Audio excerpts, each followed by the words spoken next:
தற்போதைய அண்மை செய்தி. இன்று தமிழகம் முழுவதும் ஆசிரியர்கள் போராட்டத்தில் ஈடுபட்டு வந்தனர். அது குறித்த விளக்கம் அளிக்க பள்ளிக்கல்வித்துறை உத்தரவு பிறப்பித்துள்ளது. தமிழ்நாடு முழுவதும் தொடக்க கல்வி ஆசிரியர்கள் நடத்திய போராட்டம் தொடர்பாக பள்ளிக்கல்வித்துறை விளக்கம் கேட்டுள்ளது. இதுகுறித்த கூடுதல் விவரங்களுடன் இணைகிறார் எமது செய்தியாளர் கீதன். வணக்கம் கீதன், உங்களுடைய கூடுதல் விவரங்களை சொல்லுங்க. வணக்கம். இன்று தமிழகம் முழுவதும் இந்த தொடக்க கல்வித்துறை ஆசிரியர் சங்கங்களின் கூட்டு நடவடிக்கை குழு இன்று ஒரு நாள் வேலைநிறுத்த போராட்டத்தில் ஈடுபட்டனர். அவர்களுடைய கோரிக்கை என்பது கிட்டத்தட்ட 31 அம்ச கோரிக்கைகளை வலியுறுத்தி இந்த ஒரு நாள் வேலைநிறுத்த போராட்டம் நடைபெற்றது. குறிப்பாக பழைய ஓய்வூதிய திட்டத்தை அமல்படுத்த வேண்டும் உள்ளிட்ட கோரிக்கைகள் வலியுறுத்தி நடைபெற்றது.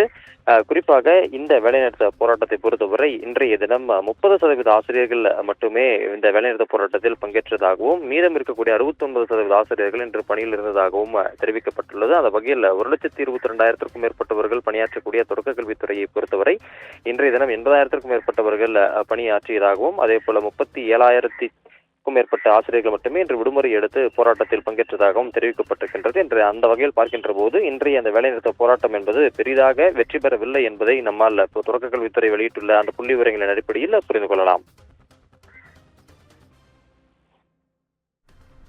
உங்களுடைய விவரங்களுக்கு நன்றி கீதன்.